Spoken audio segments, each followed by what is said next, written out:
Carlos Fabre, de Público y Privado, para Diario Ultimátum, QRTV del sureste de México, CBVA en Houston, Texas, y toda la comunidad de mexicanos en los Estados Unidos.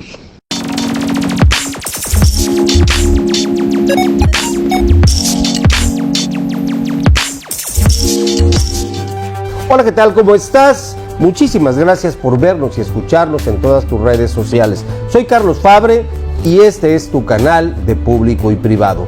Hoy con una entrevista que realmente amerita la reflexión, si es que no se te ha olvidado reflexionar. Amerita también al ver el esfuerzo y todo lo que en sí encabeza una mujer que ha generado un gran liderazgo, pero sobre todo una gran posibilidad de éxito para muchas mexicanas aquí en los Estados Unidos y mexicanos también. Tengo el gusto y el honor, en verdad, de contar hoy aquí en el estudio con la doctora Elvis Cuevas. Elvis, muchísimas gracias por estar en Público y Privado. Un placer, muchísimas gracias por la invitación. Doctora, usted es oaxaqueña, mexicana, a mucho orgullo, según lo que usted me dice. Sí. Es química farmacobióloga, egresada por la Benemérita Universidad Autónoma de Puebla. Tiene estudios de posgrados como en neurobiología por la Universidad Autónoma de México y otros posgrados más, postdoctorados, precisamente por la FDA. Ahorita me va a explicar qué significa todo eso, ¿verdad? Pero la verdad, una mujer que ha dedicado ¿cuántos años de su vida al estudio? Sí, como 30, por lo menos. De ser estudiante como tal, como 30, creo. ¿Eso en porcentaje en la vida que usted tiene, en la edad que usted tiene, representa qué porcentaje? Pues sí, tengo 45, 30 años, es decir, más del 70% de su vida sí. Se ha dedicado solo a estudiar y prepararse. Sí. Sí. Y eso es como una educación reglada, por decirlo así, donde te dan un certificado y no sé, pero la educación continúa, hasta el día de hoy yo sigo preparándome porque la ciencia todos los días cambia, todos los días avanza, todos los días hay nuevos retos, todos los días hay nuevas cosas que aprender. Entonces, hacer ciencia implica hasta ser estudiante de por vida. Y creo que tener esta ventaja de entenderlo desde muy joven, de que tenía que estar siempre preparándome, pues me ha ayudado a llegar a estar a donde estoy. Hasta donde ha llegado. Quiero decirle que hoy yo estoy obligado a preguntar y usted está obligada a contestar. Lo que usted decida. ¿Le parece bien, doctora? Me parece.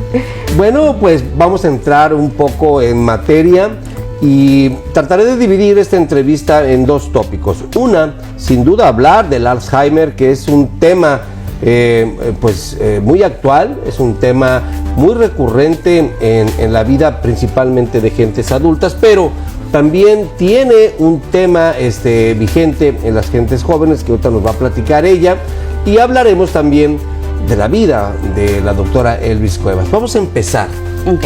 Vamos a empezar por partes, dijera el destripador, ¿verdad? Bien, ¿cómo surge este encuentro con el Alzheimer y por qué surge esta pasión, dedicar su vida, más del 70% de su vida, a su estudio? Yo empecé estudiando un área en la salud desde muy joven, gracias a la influencia que tuve sobre mis hermanos, ¿no? Un hermano mío es médico y otra hermana mía es odontóloga, y una más chica también que siguió nuestros pasos es bióloga. Entonces, estar en el área de la salud para mí fue muy evidente, por decirlo así, por la influencia que tenía tan directa de la familia. Pero también yo tenía muchas preguntas acerca de cómo funciona el cerebro, y sobre todo porque tengo una hermana que es epiléptica. Y al vivir en Oaxaca, en un pueblo tan pequeño, las preguntas se vuelven todavía más complejas porque no tienes ese acceso a una educación ni siquiera después de la secundaria, que vendría siendo la de bachillerato. Nosotros en mi pueblo no teníamos ni bachillerato, entonces las preguntas eran así como de ¿quién me las va a responder si no hay ni siquiera educación, ¿verdad? O una educación mayor. Entonces para mí fue como de, pues no sé a quién preguntarle, porque incluso para ella fue muy difícil que empezara a tomar un tratamiento de su epilepsia, porque todos tenían una concepción mágico, ya sabes, estas ideas mágicas que hay en los pueblos de que, no, le hicieron el ojo, no, le hicieron el mal, no sé, muchas cosas que eran ilógicas y que para mí yo decía, pero es que esto no me hacía sentido.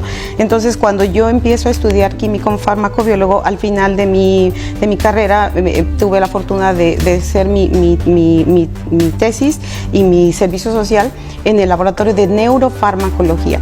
Y neuro me interesaba, como te decía, por esto, ¿no? Y también después, más tarde, me di cuenta que también mi duda del Alzheimer es porque probablemente mi abuela materna murió de Alzheimer, pero no fue diagnosticada, porque te digo, vivimos en un pueblo tan pequeño que no hay esa posibilidad de que se dé un diagnóstico, ¿no? ¿No es una enfermedad nueva?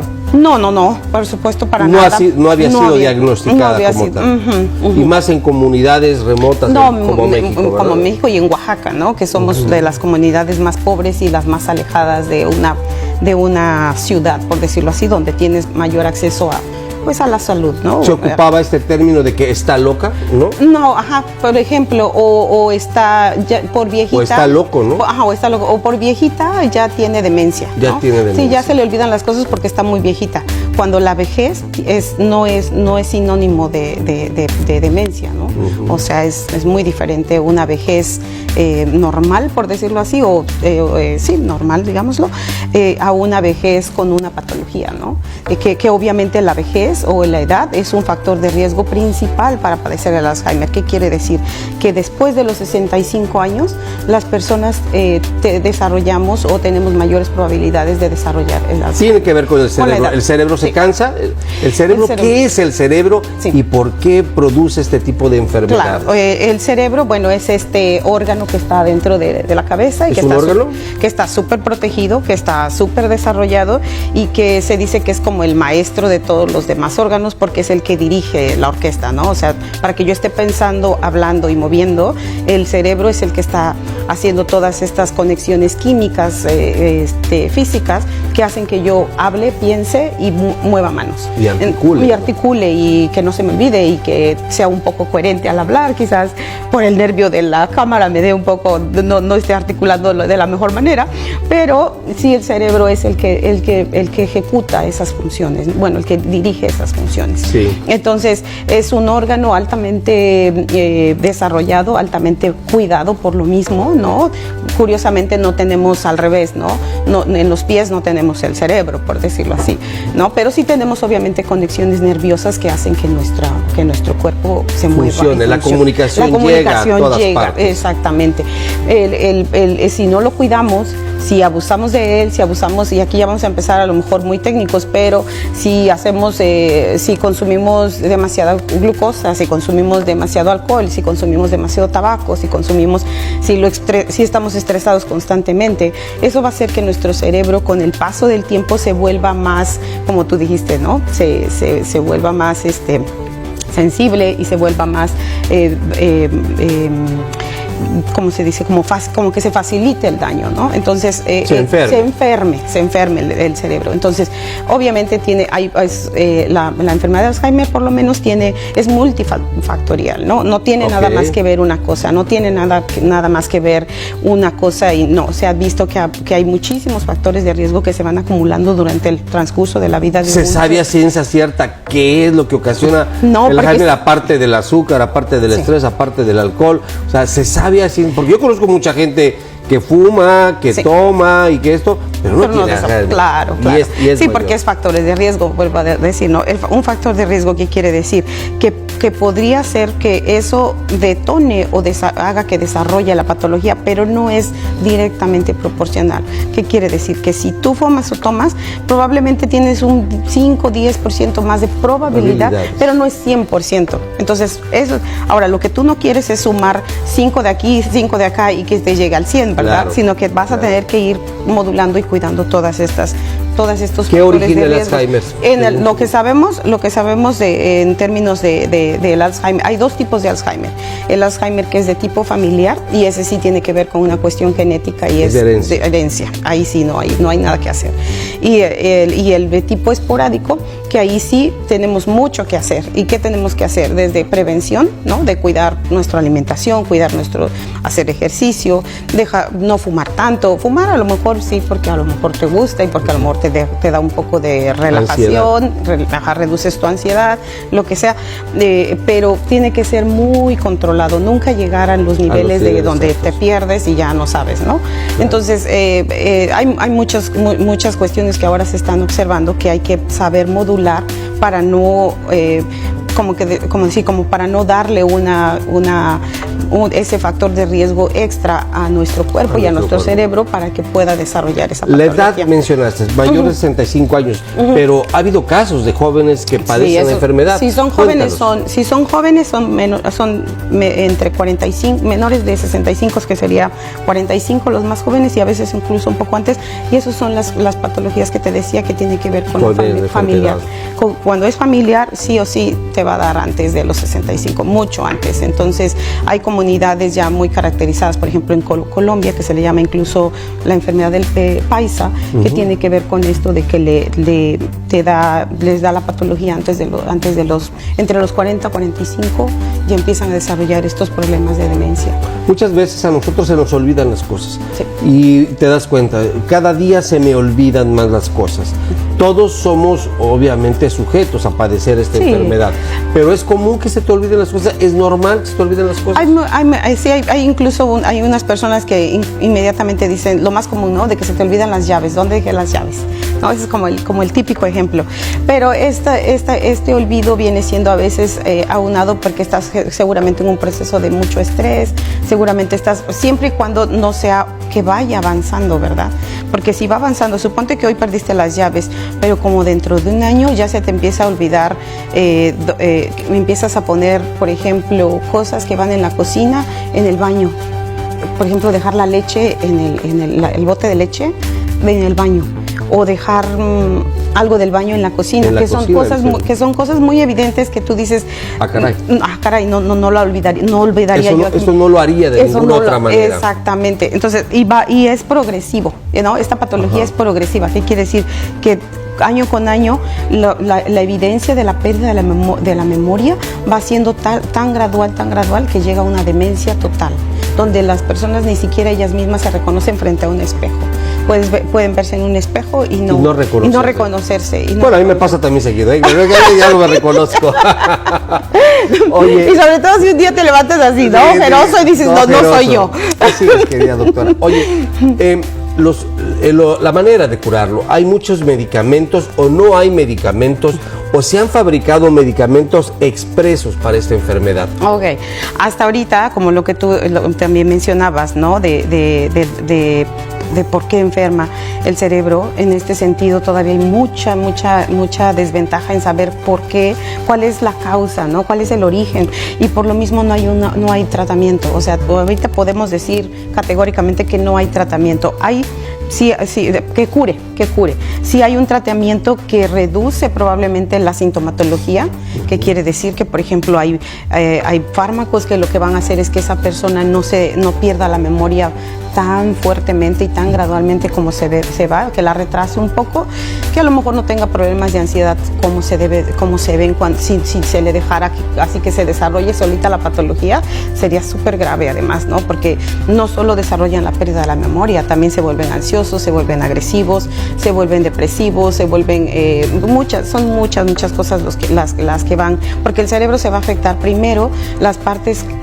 ¿Por qué se ve la pérdida de la memoria? Porque lo primero que afecta en el cerebro son esas regiones que están relacionadas con la formación de memorias, con la consolidación de memorias.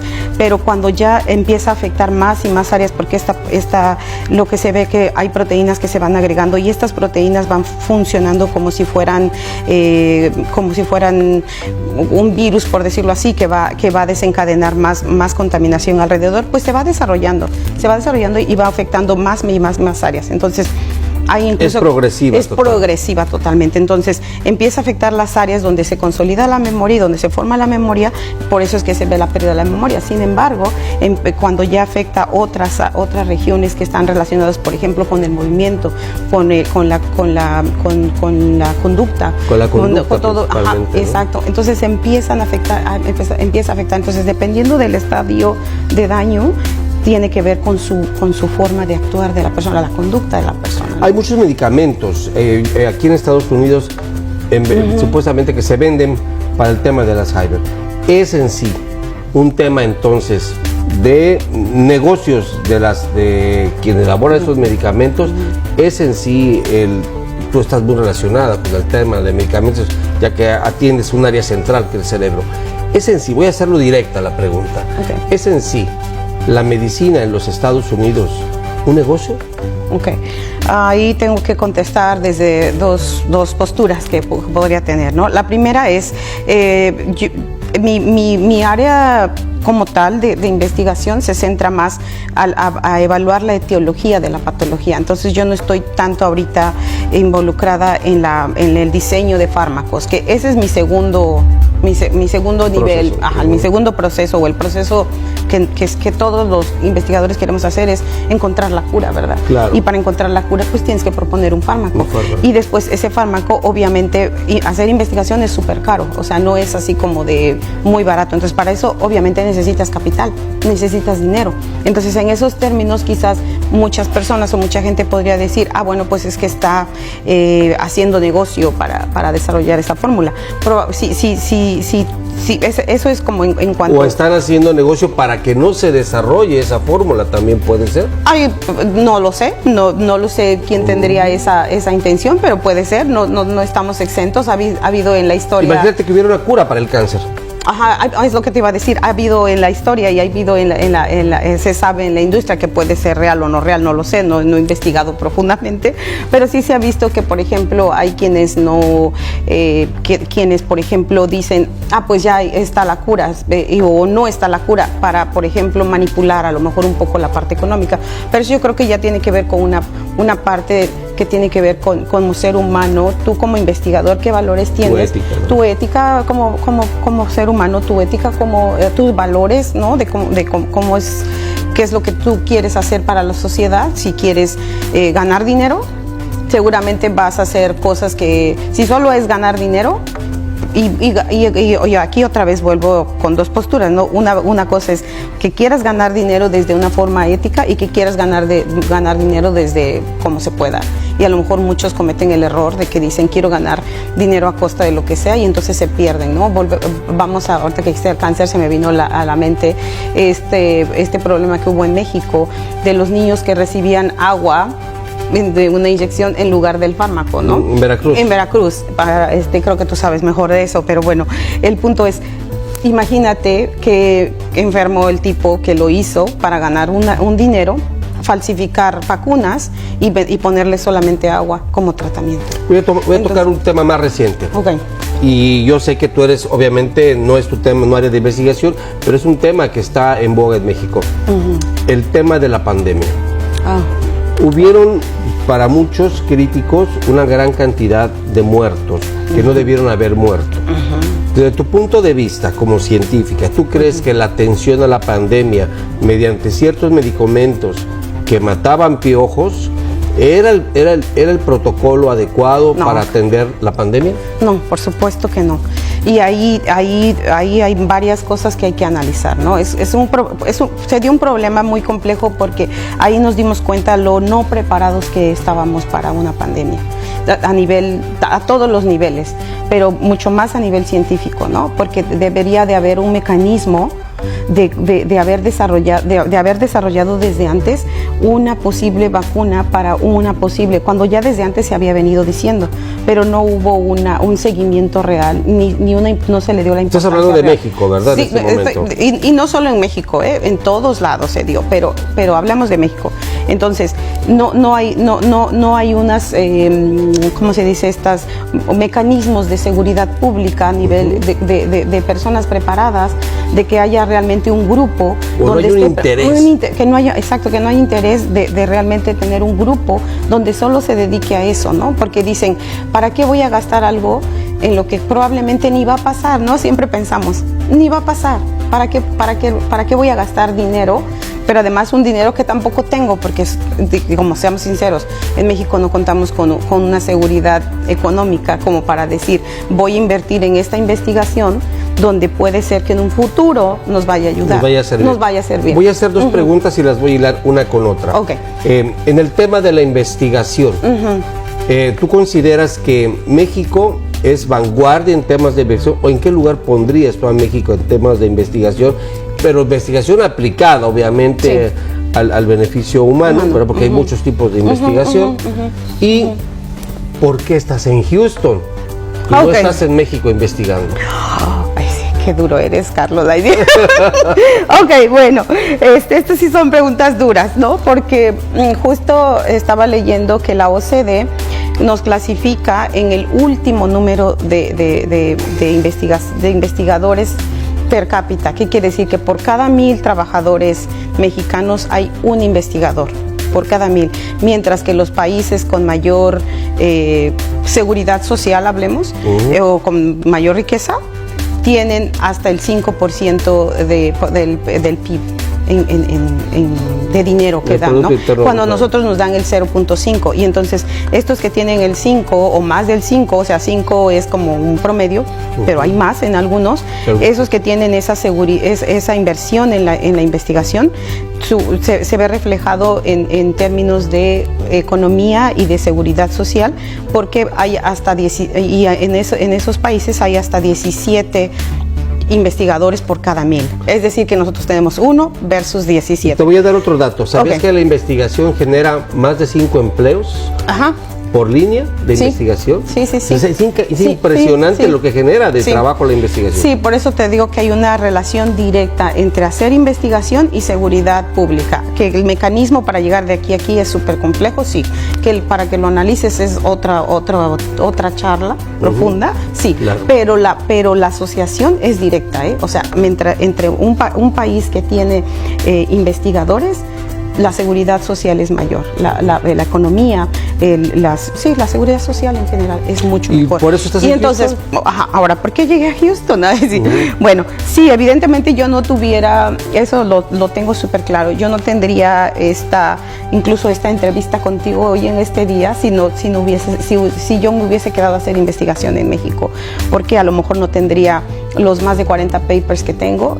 Por ejemplo, no estaría trabajando en una institución donde básicamente donde yo estudio, donde yo trabajo, aunque yo tengo un título de profesora, yo lo que hago, 95% de mi trabajo es hacer investigación básica del Alzheimer. O sea, a mí me pagan solo por hacer investigación, cosa que en México no pasa. En México tienes que ser profesor, investigador, y realmente va en ese sentido. Primero eres profesor porque ocupas como el 80% siendo profesor y 20% haciendo investigación. Y ese uno es el que cuenta en los 1000. Entonces imagínate cuándo van a alcanzar un nivel. Por ejemplo, si yo me hubiese quedado en México, estoy segura que hubiera... No hay investigador de tiempo completo, entonces. No hay. ¿Hay investigadores parciales? Parciales. Investigadores parciales, muy duro. Qué fuerza declaratoria.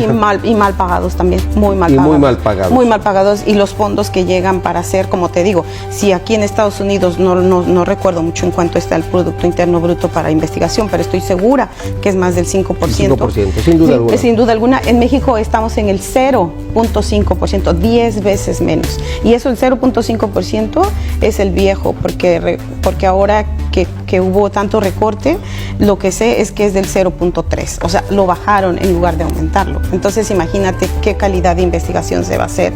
Si con 3 pesos no te alcanza para ir por tus tortillas, o sea, y el marido viene y quiere que le hagas un huevito, pues ¿a qué horas? O sea, tienes 3 pesos nada más, ¿no? Entonces es muy complicado. Doctora, voy a pasar a la etapa de la persona, porque hablar de ti no puedo preguntarte del esfuerzo, porque está representado con tus logros. Gracias. Contigo quisiera hablar de otros temas que sin duda nos llaman mucho la atención, porque yo quiero reconocer que la doctora Elvis Cuevas, en lo personal, a mí me representa con un gran orgullo, porque Gracias, es mexicana, Carlos. y no solamente por eso, porque está en un área de investigación que muy pocas personas está, y aparte que lo hace de manera categóricamente excelente, ¿no? Y eso para mí ha sido un gran hallazgo aquí en Houston, ver cuántos mexicanos y mexicanas están haciendo un trabajo en materia de investigación en este país y contribuyendo precisamente a la comunidad. Quiero preguntarte, porque es necesario para la gente que nos ve.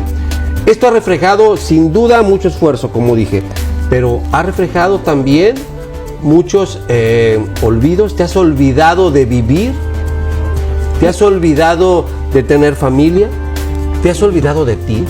No. ¿Hay un Alzheimer? No, creo que de hecho una frase que siempre conservo es de no hay desarrollo profesional sin desarrollo personal. Y eso es y viceversa.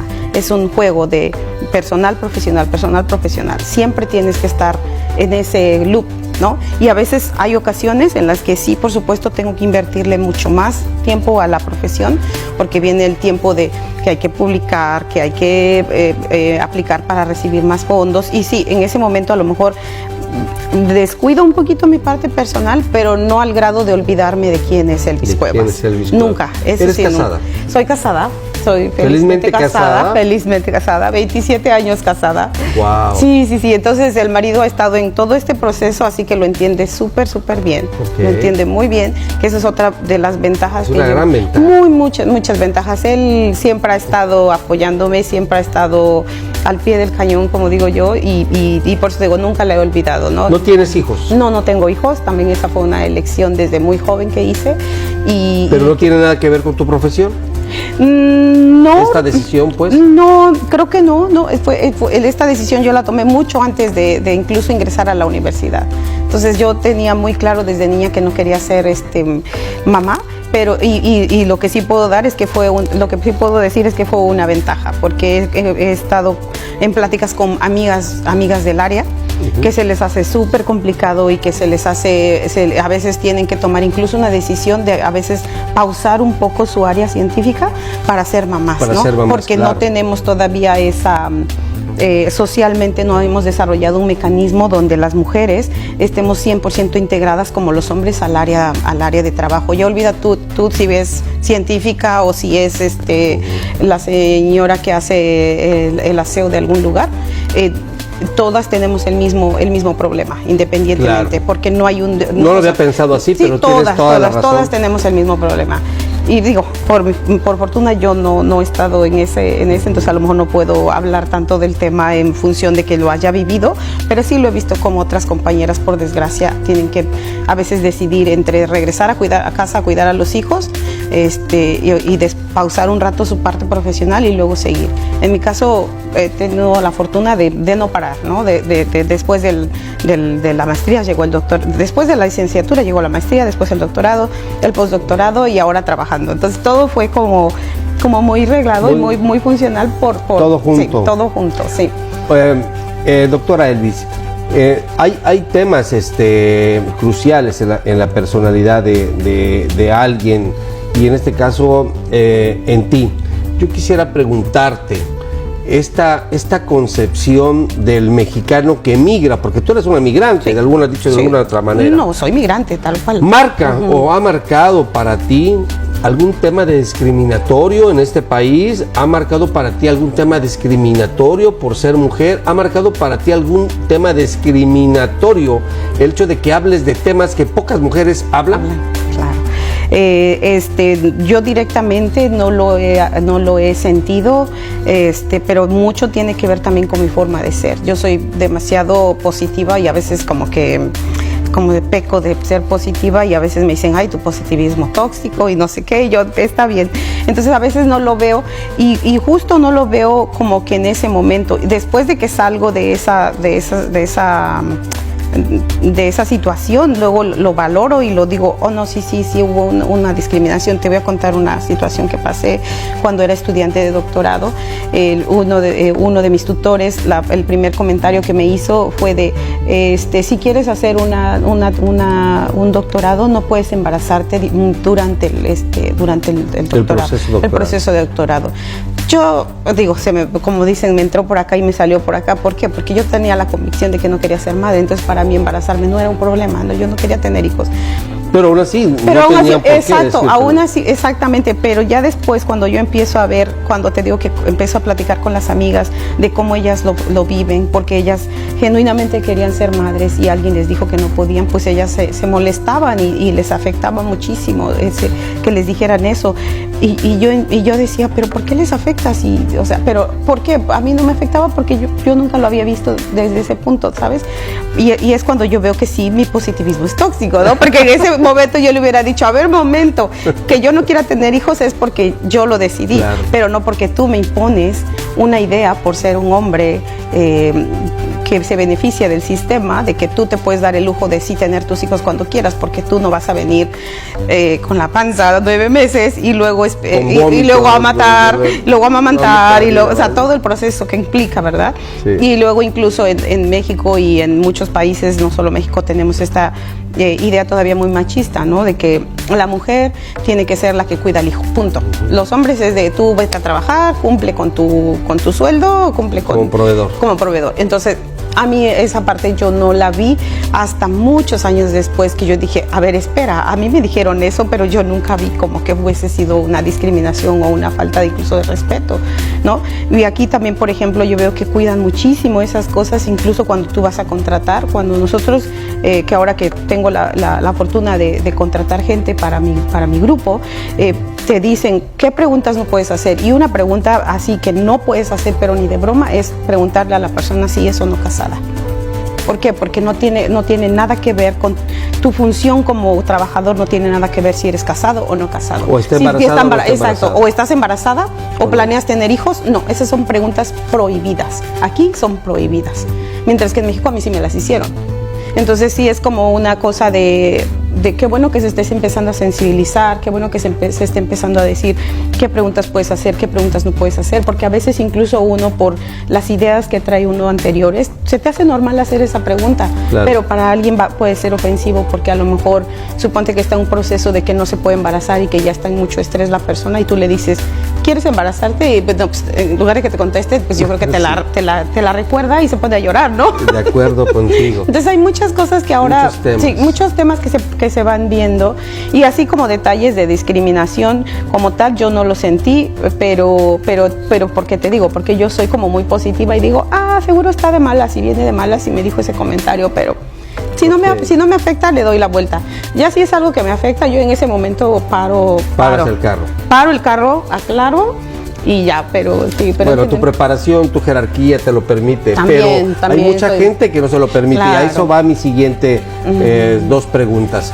¿Qué es lo que no se te debe olvidar cuando eres una mexicana que representa tantas esperanzas, representa tantas ilusiones para muchas gentes, y estando en este papel que tú estás, porque eres posibilidad para muchísima gente, mexicana o no mexicana? Tu contribución a este mundo es muy importante. ¿Qué es lo que no se te debe olvidar hablando de Alzheimer? Qué fuertes preguntas contigo, Carlos. Bueno, creo que una de las cosas que no se nos debe de olvidar a todos los seres humanos es saber nuestros derechos, ¿no? Y saber nuestras raíces también, ¿no? Porque de dónde vienes, eso te va a dar como hacia dónde vas. Tener claro un objetivo hacia dónde vas, también eso te va a dar la seguridad. Tener claridad de tus necesidades tuyas, no las que quieres. Yo siempre digo esto, no lo que quiere tu mamá, no lo que quiere tu papá, no, lo que tú quieres. Porque eso te va a poner en una situación de realmente tú ser libre de decir y de pensar y de pedir lo que tú necesitas. Y eso es lo que yo diría, ¿no? Que tú seas libre, que tú tengas, que eso nunca se te olvida, que eres libre de decidir, que eres libre de pensar. Y esa es como para mí la máxima libertad, ¿no? De que eres libre de pensar, porque el pensamiento va a generar una palabra y la palabra se va a transformar en un hecho, Wow. una realidad. Entonces eso es lo que Qué poderoso. eso es lo que debes de, creo. Qué poderoso. Sí. Bien, bueno, vamos a cerrar esta entrevista. Vamos a jugar un pequeño ping-pong. Ok. Yo te voy a decir una palabra y tú me contestas con otra. ¿Te parece bien? Me parece. Obligada, Alzheimer. Alzheimer, ¿qué pienso? Regrésame con una palabra. De lo que Alzheimer, se me abuela, ocurre. Abuela, ok. México, corazón, Oaxaca. mi amor, Doctorado, una meta, ok. Meta, propósito de vida. ok. Bueno, ayúdame a terminar esta frase que acostumbro en todas las entrevistas que realizo. Yo, la doctora Elvis Cuevas, quiero ser recordada como un ser humano que aportó a la sociedad para dejar algo mejor para dejarla mejor de como ella lo conoció. Quiero aportar al mundo algo mejor. wow, de verdad para mí ha sido un gran honor el celebrar esta entrevista. Soy Carlos Fabre y nos vemos en la próxima. Gracias.